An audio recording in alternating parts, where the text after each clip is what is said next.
Hello guys, welcome to മെഡ്ഹെഡബ്. അപ്പോൾ നമ്മൾ നോക്കാൻ പോകുന്ന major extra and intracellular electrolytes ആണ്. സോ ഈ ഇലക്ട്രോലൈറ്റ്സിന് ഒരുപാട് സിഗ്നിഫിക്കൻസ് ഉണ്ട്, ഒരുപാട് യൂസ്ഫുൾനെസ്സും ഉണ്ട്. സോ നമ്മൾ അതുകൊണ്ട് തന്നെ ഈ ഇമ്പോർട്ടൻ്റ് ആയിട്ടുള്ള ഈ ഒരു ചാപ്റ്ററിന് അത്രയും വാല്യൂ കൊടുക്കാം. സോ ഫസ്റ്റ് ഓഫ് ഓൾ നമുക്കറിയേണ്ടത് എന്താണ് electrolytes. Electrolytes are the substance that dissociate into ion when placed in water.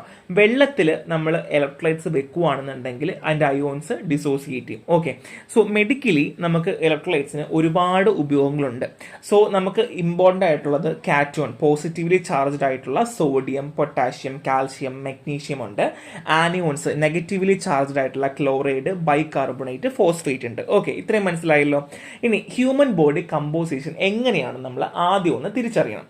So basically body fluids രണ്ടായിട്ട് ഡിവൈഡ് ചെയ്യാറുണ്ട്. ഒന്ന് ICF, ഇൻട്രാ സെല്ലുലാർ ഫ്ലൂയിഡ്സ് ആയിട്ടും ഒന്ന് എക്സ്ട്രാ സെല്ലുലാർ ഫ്ലൂയിഡ്സ്, ECF എന്ന് നമ്മൾ തരം തിരിച്ചിട്ടുണ്ട്. ഓക്കെ, ഇനി എക്സ്ട്രാ സെല്ലുലാർ ഫ്ലൂയിഡ്സ് ആണ് എന്നുണ്ടെങ്കിൽ അതിലേതൊക്കെ വരാം? ഇൻറ്റസ്റ്റൈൽ ഫ്ലൂയിഡ്സ് വരാം, പ്ലാസ്മ വരാം, ലിംഫ് വരാം, സൈനോവിൽ ഫ്ലൂയിഡ് വരാം, aqueous humour, cerebrospinal fluids. So ഇതൊക്കെ നമ്മുടെ ബേസിക് അനാട്ടമിയാണ്, ജസ്റ്റ് പറഞ്ഞു പോവുകയുള്ളൂ കേട്ടോ. സോ ഇനി method of fluid and electrolyte movement ആണ്.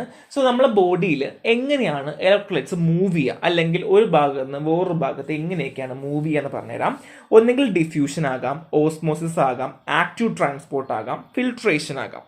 സോ ഇങ്ങനെയുള്ള രീതിയിലൊക്കെയാണ് നമ്മുടെ മെംബ്രെയിൻ വഴിയൊക്കെ അങ്ങോട്ടും ഇങ്ങോട്ടും പാസ്സായി പോകുന്നത്. അപ്പോൾ ജസ്റ്റ് നോക്കി വെക്കുക എന്തൊക്കെയാണ് diffusion, osmosis, active transport, filtration ഒക്കെയാണ് ഇത്രയും വരുന്ന മെയിൻ ആയിട്ടുള്ള മെത്തേഡ് കേട്ടോ. സോ ഇതൊക്കെ നമ്മൾ ഇനി ഫർദർലി വരുന്ന ക്ലാസ്സുകളിൽ നിങ്ങളുടെ സെമ്മുകളിലൊക്കെ എന്താണ് ഓസ്മോസിസ്, എന്താണ് ആക്റ്റീവ് ട്രാൻസ്പോർട്ട് എന്നൊക്കെ നന്നായിട്ട് പഠിക്കൂ കേട്ടോ. So hormone involve in fluid and electrical balance ആണ്. സോ ബേസിക്കലി എല്ലാ ഹോർമോൺസും ഒന്നുമില്ല, കുറച്ചുള്ള ഫസ്റ്റ് വൺ ഇസ് ADH. നിങ്ങൾ പണ്ട് മുതലേ 8ാം ക്ലാസ് മുതലേ കേൾക്കുന്ന സാധനമാണ് ADH, ആന്റി ഡയബറ്റിക് ഹോർമോൺസ് അല്ലേ. പിന്നെ അൾഡോസ്റ്റിറോൺ ഉണ്ട്, പിന്നെ റെനിനും കുറച്ച് ക്രൂഷ്യലായിട്ട് പ്ലേ ചെയ്യുന്നുണ്ട്. നമ്മളെ ബോഡിയിലുള്ള ഇലക്ട്രോലൈറ്റ്സിൻ്റെ മേജറായിട്ട് പ്ലേ ചെയ്യുന്ന കുറച്ച് ആൾക്കാരാണ് ADH, അൾഡോസ്റ്റിറോൺ, റെനിൻ ഒക്കെയാണ് കേട്ടോ. സോ ഇലക്ട്രോലൈറ്റിൻ്റെ ഫങ്ഷൻസ് ആണ്. ഇലക്ട്രോലൈറ്റ്സ് എന്തൊക്കെ കാര്യങ്ങൾ ചെയ്യും? ഒന്ന് ഓസ്മോട്ടിക് റെഗുലേഷൻ ചെയ്യുന്നത് നമ്മളെ ബോഡിയിൽ ഇലക്ട്രോലൈറ്റ്സ് ആണ്. പിന്നെ നമ്മുടെ ഹാർട്ടിൻ്റെ റിതം, പിന്നെ മയോകാർഡ് റിതം മെയിൻറ്റെയിൻ ചെയ്യുന്നത് കോൺട്രാക്റ്റിബിലിറ്റി, എൻസൈം ആക്ടിവേഷൻ, പിന്നെ acid base balance, blood coagulation, neuro muscular excitability, energy production. അപ്പോൾ ഏതൊക്കെയാണ്? കോൺട്രാക്റ്റിലിറ്റി, എൻസൈമിൻ്റെ ആക്ടിവേറ്റ് ചെയ്യാൻ വേണ്ടിയിട്ട് ഈ മാംഗനീസ് ഒക്കെ ഒരുപാട് രീതിയിൽ നമ്മളെ ഹെൽപ്പ് ചെയ്യുന്നുണ്ട് കേട്ടോ. ആസിഡ് ബേസിൻ്റെ ബാലൻസ്, ബ്ലഡിൻ്റെ കൊയാഗുലേഷൻ, ന്യൂറോ മസ്കുലർ എക്സൈറ്റബിലിറ്റിക്കൊക്കെ ഒരുപാട് ഹെൽപ്പ് ചെയ്യുന്നതാണ് ഇലക്ട്രോലൈറ്റ്സ് എന്ന് പറഞ്ഞാൽ കേട്ടോ. ഇനി normal plasma range of electrolytes. എങ്ങനെയാണ് നോർമൽ പ്ലാസ്മ റേഞ്ച് വരിക? ഇത് നമ്മുടെ ടെക്സ്റ്റ് ബുക്കിൽ ഡീറ്റെയിൽ ആയിട്ട് കോളം കൊടുത്തിട്ടുണ്ട്, അത് നിങ്ങൾ നോക്കിക്കോളാം കേട്ടോ. സോഡിയം, പൊട്ടാഷ്യം, ക്ലോറൈഡിൻ്റെ എത്രയാണെന്നുള്ളത് കൊടുത്തിട്ടുണ്ട്. ഇനി കാറ്റോൺ, ആനിയോഡിൻ ബോഡി ഫ്ലൂയിഡ്സും അത് ഞാൻ ടെക്സ്റ്റ് ബുക്കിൽ കൊടുത്തിട്ടുണ്ട്, റെഫറൻസിലുണ്ട്, അവിടെ കോളം ബേസ് കൊടുത്തിട്ടുണ്ട്, അത് വായിക്കാം. ഇനി ക്ലിനിക്കൽ ആസ്പെക്ട്സ് ആണ്, അത് ഞാൻ കുറച്ചവിടെ എക്സ്പ്ലെയിൻ ചെയ്തിട്ടുണ്ട്. എന്തായാലും ബേസിക് ആയിട്ടുള്ള കുറച്ച് ക്ലിനിക്കൽ ആസ്പെക്ട് പറഞ്ഞുതരാം. ഫസ്റ്റ് ഓഫ് ഓൾ ഇലക്ട്രോലൈറ്റ്സ്, നമ്മുടെ ഇലക്ട്രോലൈറ്റ് ഇംബാലൻസ്, നമ്മുടെ ബോഡിയിൽ ഉണ്ടാവുന്ന ഇലക്ട്രോലൈറ്റ് ഇംബാലൻസിന് വേണ്ടി നമ്മൾ ഹെൽപ്പ് ചെയ്യാറുണ്ട്. അതായത് ഹൈപ്പോനാട്രീമിയ, ഹൈപ്പർ നാട്രീമിയ, അതായത് നമ്മുടെ സോഡിയത്തിൻ്റെ ലെവൽ കുറയും കൂടുകയും ചെയ്യുമ്പോൾ. ഹൈപ്പോ മീൻസ് കുറയുക, ഹൈപ്പർ മീൻസ് കൂടുക. ഇത് നമ്മൾ ഡീറ്റെയിൽ ആയിട്ട് വരുന്ന സ്ലൈഡിൽ പഠിക്കൂ കേട്ടോ. Hypokalaemia, hyperkalaemia, potassium കുറയും കൂടുകയാണെങ്കിൽ. Hypochloraemia, hyperchloraemia. So എന്താണ്, ക്ലോറിൻ കുറയും കൂടുകയും ചെയ്യുമ്പോൾ. ഇനി hypophosphataemia and hyperphosphataemia. Hypo അതായത് കൂടുകയും കുറയും, ഫോസ്ഫേറ്റ് കുറയും കൂടുകയും ചെയ്യുമ്പോൾ ഉണ്ടാവുന്ന കണ്ടീഷൻ. ഇത്രയുമാണ് ഇലക്ട്രോലൈറ്റ് ഇംബാലൻസ് കാരണം ഉണ്ടാവുന്ന ക്ലിനിക്കൽ കണ്ടീഷൻസ്. ഇതാണ് നമ്മൾ ഇനി അങ്ങോട്ട് പഠിക്കാൻ പോകുന്നത്. സോ ഫസ്റ്റ് വൺ ഈ സോഡിയം ആണ്. സോ റേഞ്ച് നിങ്ങൾ നോക്കുക, 135 to 145 ആണ്. ടോട്ടൽ ബോഡി വോളിയം നമ്മൾ ഏകദേശം 40 മില്ലി ഇക്വലന്റ് പെർ kg നമ്മുടെ സോഡിയം ബോഡിയിൽ കാണുക. സോ ബോണ്ടിലുണ്ട്, എക്സ്ട്രാ സെല്ലുലാർ ഫ്ലൂയിഡ്സിലും ഒക്കെ നമുക്ക് അവൈലബിൾ ആണ്. Daily requirement 1 to 2 milliequivalent per kilogram per day ആണ്. സോ നമ്മളെ എക്സ്ട്രാ സെല്ലുലാർ കാറ്റയോൺസിൽ അല്ലെങ്കിൽ എക്സ്ട്രാ സെല്ലുലാറിൽ ഏകദേശം 90% സോഡിയം അവൈലബിൾ ആണ്. സോ ഫംഗ്ഷൻ പറയുവാണെങ്കിൽ നെർവ് ഇമ്പൾസ് കണ്ടക്ഷൻ, അത് നമ്മുടെ നെർവിൻ്റെ ഇമ്പൾസുകൾ കടത്തിവിടുന്നതും, ഓസ്മാലിറ്റി റെഗുലേഷനും, vascular fluids, body fluid level റെഗുലേഷനും, പിന്നെ ആസിഡ് ബേസ്ഡ് ബാലൻസ് റെഗുലേഷനും ഒക്കെ നമുക്ക് ഹെൽപ്പ് ചെയ്യുന്നത് സോഡിയം തന്നെയാണ്. ഇനി ഹൈപ്പോനാട്രീമിയ, ഹൈപ്പോ മീൻസ് കുറയുക. സോഡിയത്തിൻ്റെ കണ്ട് നമ്മളെ ബോഡി കുറയുകയാണെങ്കിൽ എന്തൊക്കെയാണ്? ക്ഷീണം ഉണ്ടാവും, തലവേദന തലവേദന ഉണ്ടാവും, കൺഫ്യൂഷൻ തോന്നും, അതൊക്കെ വരുന്നത് ന്യൂറോളജിക്കൽ സിംറ്റത്തിന്റെ അകത്താണ്. ഇനി ക്രാമ്പും വീക്ക്നെസ്സും ഉണ്ടാവും, അത് വരുന്ന മസിൽ സിംറ്റം ആണ്. ഈ നമുക്ക് നടക്കാനും ഒന്നും ഇരിക്കാനൊന്നും പറ്റില്ല, ഭയങ്കര ക്രാമ്പ് ഫീൽ ചെയ്യും. പിന്നെ ഗ്യാസ്ട്രോ ഇൻഡസ്ട്രൽ സിംറ്റം, നൗസിയ വൊമിറ്റിംഗ് ഒക്കെ ഫീൽ ചെയ്യും. സോ ഇപ്പം നമുക്ക് സോഡിയത്തിന്റെ ലെവൽ കുറയുവാണ്, എന്ത് ചെയ്യാം, നമുക്ക് ഓറൽ സോഡിയം കൊടുക്കാം അല്ലേ, അപ്പം നമുക്ക് എന്ത് ചെയ്യാം, സോഡിയത്തിന്റെ മെയിൻ്റെനൻസ് നമുക്ക് ചെയ്യാം. ഇനി clinical features of hypernatraemia ആണ്. സോ കൂടുകയാണെന്നുണ്ടെങ്കിൽ thirst, lethargy, neurological dysfunction, decrease vascular volume, ഇതൊക്കെയാണ് നോർമലി ഉണ്ടാവുക. So treatment low serum sodium ആണെങ്കിൽ isotonic salt free IV fluid. So hyper ആണ്, കൂടുകയാണ് എന്നുണ്ടെങ്കിൽ നമ്മൾ എന്ത് വെച്ചാൽ സോൾട്ട് ഫ്രീ ആയിട്ടുള്ള IV ഫ്ലൂയിഡ്സ് ഡൈല്യൂഷൻ ആണ് ഇവിടെ കൂടുതലും ചെയ്യുക കേട്ടോ. പിന്നെ ഫുഡ് സോഴ്സ് ഉണ്ട്. ഹൈ സോഡിയം വരുന്നത് ബേക്കൺ, കോൺഡ് ബീഫ്, ഹാമിലൊക്കെയാണ്. ലോ സോഡിയം വരുന്നത് fruit, unsalted grains, fresh meet ആണ്. സോ മനസ്സിലായല്ലോ, സോഡിയം ആണ്. രണ്ട് കണ്ടീഷനാണ്, ഹൈപ്പോ നട്രീമിയും ഹൈപ്പർ നട്രീമിയും. ഹൈപ്പോ ആണെങ്കിൽ കുറയുവാണ് കേട്ടോ, എനിക്ക് തിരിഞ്ഞു ഹൈപ്പർ എന്ന് പറയുമ്പോൾ. ഹൈപ്പോ കുറയുവാണ് ചെയ്യുക, ഹൈപ്പർ കൂടുവാണ് ചെയ്യുക കേട്ടോ. സോ ഹൈപ്പർ ആണെങ്കിൽ ട്രീറ്റ്മെന്റ് നമുക്ക് ഡൈല്യൂഷൻ ആണ്, സോൾട്ട് ഫ്രീ ആയിട്ടുള്ള IV ഫ്ലൂയിഡ്സ് കൊടുക്കുക എന്നുള്ളതാണ്. നെക്സ്റ്റ് വൺ ഈസ് പൊട്ടാസ്യം ആണ്. സെറം ആണെങ്കിൽ 3.5 to 5.3 ആണ്. Total body volume 50 milli equivalent per kg ആണ്. സോ നെർവ് ഇമ്പൾസിന്റെ കണ്ടക്ഷൻ, ഇത് സോഡിയം പൊട്ടാഷ്യം ഒക്കെ ഏകദേശം ഒരുപോലെയാണ്. നോർമൽ കാർഡിയക് റിതം ഒക്കെയാണ്. കുറയുവാണെങ്കിൽ ഹൈപ്പോ കലീമിയ ആണ്. സോ ഇനി ഹൈപ്പോ കലീമിയ ഉണ്ടാവാനുള്ള കാരണം എന്തൊക്കെയാണ്? ഒന്ന്, സോഡിയം ലോസ് ഉണ്ടാകുമ്പോൾ ഓട്ടോമാറ്റിക്കലി ഹൈപ്പോ കലീമിയ ഉണ്ടാവുമല്ലോ. പിന്നെ ഡയൂററ്റിക്സ്, അതായത് ഇപ്പോൾ എക്സാമ്പിൾ പറയുവാണെങ്കിൽ യൂറിൻ ഔട്ട്പുട്ട് കൂട്ടുന്ന ഡ്രഗ്സുകളും ഏജൻസും ഉണ്ട്, അത് കൊടുക്കുവാണെങ്കിൽ പൊട്ടാസ്യം ലോസ് ഉണ്ടാവാം. ആസിഡ് ബേസ് ഇംബാലൻസ് ഉണ്ടെങ്കിൽ പൊട്ടാസ്യം ലോസ് ഉണ്ടാകാം. ട്രോമ, പിന്നെ സ്ട്രെസ്, പിന്നെ അൾഡോസ്റ്ററോൺ കൂടുകയാണെങ്കിലോ, പിന്നെ ICFO അല്ലെങ്കിൽ ECFന്റെയോ റീഡിസ്ട്രിബ്യൂഷൻ ഉണ്ടാവുകയാണ് എന്നുണ്ടെങ്കിൽ ഹെപ്പാറ്റിക് ഡിസീസ് ഉള്ള ആൾക്കാർക്കുണ്ട്. പിന്നെ ഏറ്റവും കൂടുതൽ കാണുന്ന അക്യൂട്ട് ആൽക്കഹോളിസം ആണ്. കള്ളു കുടിക്കുന്ന എല്ലാ ആൾക്കാരിലും ഏറ്റവും കൂടുതലായി കണ്ടുവരുന്ന ഒരു സംഭവമാണ് പൊട്ടാസ്യത്തിന്റെ ലോസ്. ഓക്കെ, ഇനി കോസ് ഓഫ് ഹൈപ്പർ കലീമിയ ആണ്. സോ ഹൈപ്പർ കലീമിയ ഉണ്ടാവാനുള്ള കാരണം എന്തൊക്കെയാണ്? റീനൽ ഡിസീസ് ആകാം, cellular trauma, insulin deficiency, Addison disease, potassium sparing diuretic കഴിക്കുക, അല്ലെങ്കിൽ decrease in blood pH, exercise ഒക്കെ പൊട്ടാസ്യം ലെവൽ ഹൈപ്പർ കൂട്ടാം കേട്ടോ. ഇനി ഹൈപ്പോ കലീമിയ വന്നാൽ എന്തൊക്കെയാണ് കാണുക? ന്യൂറോ മസ്കുലർ ഡിസോർഡേഴ്സ് കാണും, വീക്ക്നെസ് കാണും, ഡിസ്റിതമീസിയ കാണും, പോസ്റ്റുറൽ ഹൈപ്പോ ടെൻഷൻ കാണും, കാർഡിയക് അറസ്റ്റ് വരെ വരാം. കുറയുവാണ് എന്നുണ്ടെങ്കിൽ കാർഡിയക് അറസ്റ്റ് ഒക്കെയാണ് ലാസ്റ്റ് ഫൈനൽ സ്റ്റേജ് ആണ്. സോ ഇനി ഹൈപ്പർ കലീമിയ ട്രീറ്റ്മെന്റ് എന്തൊക്കെയാണ്? നമുക്ക് കഴിക്കുന്നതിന് കുറയ്ക്കുക, അതായത് പൊട്ടാസ്യം കഴിക്കുന്ന കുറയ്ക്കുക, റീനൽ എക്സ്ക്രീഷൻ കൂട്ടുക, ഇൻസുലിൻ, ഗ്ലൂക്കോസ്, ബൈകാർബണേറ്റ്, കാൽഷ്യം പോലുള്ളതിന്റെ ഇൻക്രീസ് കൂട്ടുമ്പോൾ ഓട്ടോമാറ്റിക്കലി എന്ത് ചെയ്യുന്നു, പൊട്ടാസ്യത്തിന്റെയും ഇൻക്രീസ് കൂടും എന്നുള്ളതാണ് കേട്ടോ.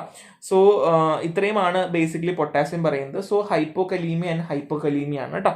So next one is chloride ആണ്. സോ നമ്മുടെ normal metabolism, water balance, acid base balance, ഡൈജഷനും ഓസ്മോട്ടിക് പ്രഷറിനും ഒക്കെ ഹെൽപ്പ് ചെയ്യുന്ന ഒരു സാധനമാണ് ക്ലോറൈഡ്. സോ ഹൈപ്പർ ക്ലോറീമിയ ഉണ്ട്, ഹൈപ്പോ ക്ലോറീമിയ ഉണ്ട്, ഹൈപ്പറും ഉണ്ട്, ഹൈപ്പോയും. സോ ഹൈപ്പർ കൂടുവാണ്, ഹൈപ്പർ കുറയുവാണ്.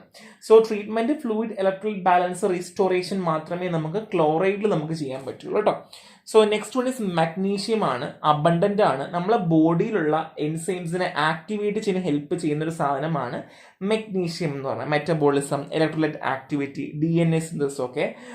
ഞാൻ ആദ്യം പറഞ്ഞപ്പോൾ മാംഗനീസ് എന്നായിരിക്കും ഞാൻ പറഞ്ഞിട്ടുണ്ടാവുക, സോറി, മഗ്നീഷ്യം ആണ്. എൻസൈം ആക്ടിവേറ്റ് ചെയ്യുന്ന മാംഗനീസ് ചിലപ്പോൾ ഞാൻ പറഞ്ഞിട്ടുണ്ടാവും. സോ അത് മഗ്നീഷ്യം ആണ് കേട്ടോ. സോ ഇൻഡസ്ട്രിയൽ അബ്സോർപ്ഷൻ കിഡ്നി ആണ് റെഗുലേഷൻ നടക്കുന്നത്. So food source green vegetables, legumin, nut, seeds ഒക്കെ തന്നെയാണ്. സോ നമ്മളെ ബോഡി മെറ്റബോളിസം ഞാൻ ഓൾറെഡി പറഞ്ഞു, എൻസൈം ആക്ടിവേഷൻ ആണ്, 300ഓളം എൻസൈം ആക്ടിവേഷൻ ആണ്.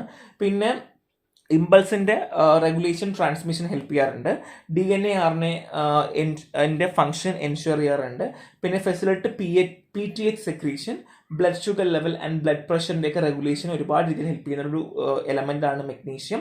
പിന്നെ മെറ്റബോളിസം ഹെൽത്തി അഡൾട്ടിൽ കാൽഷ്യത്തിന്റെ കൂടെയും ഫോസ്ഫറസിന്റെയും കൂടെയൊക്കെയാണ്, കാൽഷ്യം ഫോസ്ഫറസിന്റെ കൂടെയാണ് മഗ്നീഷ്യത്തിന്റെയും അബ്സോർപ്ഷൻ എൻഹാൻസ്മെന്റ് നടക്കുന്നത് കേട്ടോ.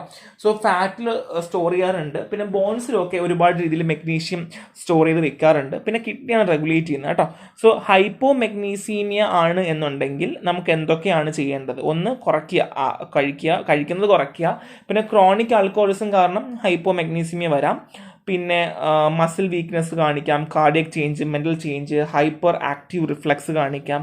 പിന്നെ ഹൈപ്പോ കാൽസ്യമിയം മാനിഫെസ്റ്റേഷൻ്റെ കൂടെ കാൽഷ്യത്തിൻ്റെയും കൂടെ, മെഗ്നീഷ്യം കാൽഷ്യം ഞാൻ ഓൾറെഡി പറഞ്ഞു ചാട്ടൻ്റെയും പോലെയാണ്, അപ്പോൾ അതുകൊണ്ട് അതിൽ ചെറിയ മാറ്റങ്ങൾ വരാം. സീച്ചേഴ്സ് ഒക്കെ കാണിക്കട്ടെ, ലാസ്റ്റൊക്കെ സീച്ചേഴ്സ് കാണിക്കും. So replacement therapy, IV replacement തെറാപ്പിയാണ് നമുക്ക് നോർമലി നമ്മൾ ചെയ്യുക കേട്ടോ. So clinical features of hypermagnesaemia ആണ്. സോ റീനൽ ഫെയിലിയർ കാണും, പിന്നെ ഫ്ലഷിങ്, മുഖമൊക്കെ ചുമന്ന് തുടുത്ത് വരും, ലെതർജി, കാർഡിയക് ചേഞ്ചസ് വരാം, റെസ്പിറേറ്ററി റേറ്റിൽ ഡിഫറൻസ് വരാം, പിന്നെ നമുക്ക് റിഫ്ലക്സുകൾ നഷ്ടപ്പെട്ടു പോകാം, പിന്നെ ഡയൂററ്റിക്സിൻ്റെ ഒക്കെ റെസ്ട്രിക്ഷൻസ് നമ്മൾ ചെയ്യുക എന്നുള്ളത് മാത്രമാണ് മെഗ്നീഷ്യമിയ കൊണ്ട്. ഹൈപ്പർ അല്ലേ, കൂടുതൽ ചെയ്യുക. So restricting intake and using ഡയൂററ്റിക്സിനെ കൊണ്ട് റെഗുലേറ്റ് ചെയ്യിപ്പിക്കുക, ഡയൂററ്റിക്സ് കൊടുത്തുകൊണ്ട് കൂടുതലായിട്ട് റെഗുലേറ്റ് ചെയ്യിപ്പിച്ച് കൊണ്ടുവരികയാണ് നമ്മൾ ചെയ്യുക കേട്ടോ. സോ ഹൈപ്പോ മെഗ്നീഷ്യമിയ ആണെങ്കിൽ IV തെറാപ്പി, റിപ്ലേസ്മെന്റ് തെറാപ്പി, പിന്നെ നോർമൽ കാൽഷ്യം ലെവൽ റീസ്റ്റോർ ചെയ്യുക എന്നുള്ളത് മാത്രമേ ഉള്ളൂ. മെഗ്നീഷ്യത്തിൻ്റെ ഏറ്റവും വലിയ പ്രശ്നം വെച്ചാൽ മെഗ്നീഷ്യവും കാൽഷ്യം തമ്മിൽ ബന്ധമുള്ളത് കൊണ്ട് തന്നെ സീഷറൊക്കെ വരും കേട്ടോ. അപ്പോൾ അത് കുറയ്ക്കുക എന്നുള്ളതാണ് നമ്മൾ ഹൈപ്പോ മെഗ്നീസീമിയ കൊണ്ട് നമ്മൾ ഉദ്ദേശിക്കുന്നത് കേട്ടോ. ഇത്രയേ ഉള്ളൂ, ഭയങ്കര എളുപ്പമാണ്. ഇനി പൊട്ടാഷ്യം ക്ലോറൈഡ് ആണ്. പൊട്ടാഷ്യം ക്ലോറൈഡ് നമ്മൾ ഓൾറെഡി പറഞ്ഞിട്ടുണ്ട്, KCl.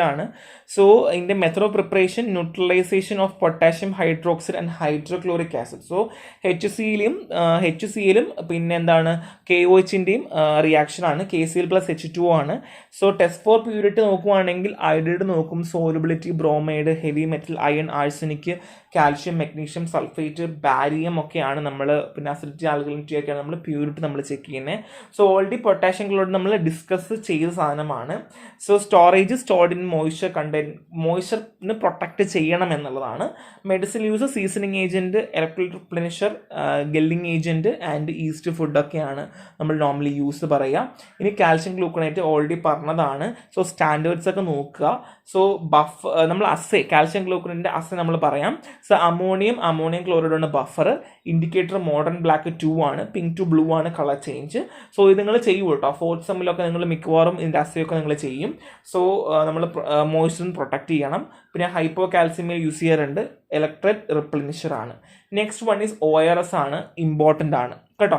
Standards 90%, not more than 110.0% dextrose അൺഹൈഡ്രേസും, പിന്നെ ഡെക്സ്ട്രോസ് മോണോഹൈഡ്രേറ്റ്, പിന്നെ സോഡിയം ഉണ്ട്, പൊട്ടാഷ്യം ഉണ്ട്, ക്ലോറൈഡ് ഉണ്ട്, സിട്രേറ്റ് ഉണ്ട്. എല്ലാ ഹോസ്പിറ്റലിലും വയറ്റിളക്കം, ഛർദി എന്നൊക്കെ പറഞ്ഞ് വരുമ്പോൾ നമുക്ക് കൊണ്ടുവരുന്ന സാധനമാണ് ORS അല്ലേ. സോ അതിൻ്റെ സ്റ്റാൻഡേർഡ്സ് ആണ് ഞാൻ ആദ്യം പറഞ്ഞത്. ഇനി ORS പൗഡറിനെ പറ്റി പറയാം. ഹോമോജിനസ് മിക്സ്ചർ ആണ്. Dextrose, sodium chloride, potassium chloride, sodium bicarbonate അല്ലെങ്കിൽ സോഡിയം സിട്രേറ്റ് ഉള്ളതാണ്. ഓറൽ റീഹൈഡ്രേഷൻ തെറാപ്പിക്ക് വേണ്ടി ഹെൽപ്പ് ചെയ്യുന്നത്. നമ്മൾ വെള്ളത്തിൽ ഡിസോൾവ് ചെയ്തിട്ടാണ് നമ്മൾ കഴിക്കുക. ഇത് എല്ലാവർക്കും അറിയുന്ന കാര്യമാണ് അല്ലേ. സോ സ്റ്റോറേജ് നമുക്കറിയാം. സാഷ് നമ്മൾ സ്റ്റോർ ചെയ്യേണ്ടത് അലുമിനിയം ഫോയിലാണ് പ്രിഫറബിൾ. സിംഗിൾ ഡോസ് കൊണ്ട് തന്നെ ട്രീറ്റ്മെന്റ് കംപ്ലീറ്റ് ആക്കാനാണ് പറയുന്നത്. ഒറ്റ ദിവസം കൊണ്ട് കഴിച്ച് ആ സാഷ് തീർക്കണം എന്നാണ് പറയുക. അധികം നമ്മൾ വെക്കാൻ നമ്മൾ ആരും പ്രിഫർ ചെയ്യാറില്ല. പിന്നെ ലേബിൾ നമ്മൾ ശ്രദ്ധിക്കണം. ടോട്ടൽ വെയിറ്റ് എത്രയാണ്, കണ്ടന്റ് എന്തൊക്കെയാണ് കണ്ടന്റുകൾ വരിക, ഓരോ കണ്ടന്റും വെയിറ്റ് എത്രയാണ് മോളാർ കോൺസെൻട്രേഷൻ, മില്ലിമോളാർ പെർ ലിറ്ററിൽ എത്രയാണ്, sodium, potassium, chloride, citrate, ions, dextrose എല്ലാം നമ്മൾ പറയണം. പിന്നെ ടോട്ടൽ വെയിറ്റ്, എങ്ങനെയാണ് കഴിക്കേണ്ടത്, പിന്നെ അഡ്വൈസ് ചെയ്യണം 24 hours കഴിഞ്ഞ് നമ്മളത് ഉപയോഗിക്കാൻ പാടില്ല. എത്ര ലിറ്റർ വെള്ളത്തിലാണ് അത് മിക്സ് ചെയ്യേണ്ടതെന്നുള്ള കാര്യങ്ങൾ മെൻഷൻ ചെയ്യണം. സ്റ്റോറേജ് കണ്ടീഷൻ നമ്മൾ മെൻഷൻ ചെയ്യണം എന്നുള്ളതാണ്. ഇത്രയുമാണ് നമ്മൾ ലേബലിംഗ് നമ്മൾ ചെയ്യേണ്ടത്. ഇതൊക്കെ എളുപ്പമുള്ള കാര്യമാണ്. ഇനി പ്രോപ്പർട്ടീസ് പറയണം. പിന്നെ test for purity, uniform weight, seal test, പിന്നെ നമ്മൾ ഓറൽ പൗഡേഴ്സിന് കൊടുക്കുന്ന കുറച്ച് ടെസ്റ്റുകളുണ്ട്, അതൊക്കെ നമുക്ക് പറയാം. So medicine use, acid base balance in body ഫ്ലൂയിഡ്സും, ഇലക്ട്രോലൈറ്റ് റിപ്ലെനിഷറും ആണ് കേട്ടോ. ഇത്രയേ ഉള്ളൂ. പിന്നെ ഈ ഒരു ഇത് പഠിക്കുക, നിങ്ങൾക്ക് പറ്റുന്ന അത്രയും പഠിക്കുക. കാര്യം ORS ചോദിക്കുവാണെങ്കിൽ ആദ്യം നിങ്ങൾ ഈ കോളം വരച്ച് വെക്കുവാണെങ്കിൽ നിങ്ങൾക്ക് മാർക്ക് കിട്ടും. ബാക്കിയൊന്നും അവർ നോക്കാൻ പോകുന്നില്ല, ഇതായിരിക്കും അവർ ആദ്യം നോക്കുക. അപ്പോൾ അതുകൊണ്ട് ഈ ഒരു കോളം അതുപോലെ പഠിക്കാനായിട്ട് ശ്രമിക്കാം. ഇത്രയേ ഉള്ളൂ. ഒരു സിമ്പിൾ ചാപ്റ്റർ ആണ്. സോ ബേസിക്കലി റെഫറൻസ് നോട്ട് വായിക്കുക, ഇതിൻ്റെ ഐഡിയ കിട്ടിയിട്ട് റെഫറൻസ് നോട്ട് വായിക്കുക, അതാണ് അത്യാവശ്യമായിട്ടുള്ള കേട്ടോ. ഈ ചാപ്റ്ററിന് ക്വസ്റ്റ്യൻ നമുക്ക് ചോദിക്കാൻ പ്രതീക്ഷിക്കാനുണ്ട് കേട്ടോ. അപ്പം നെക്സ്റ്റ് കാണാം. ബൈ.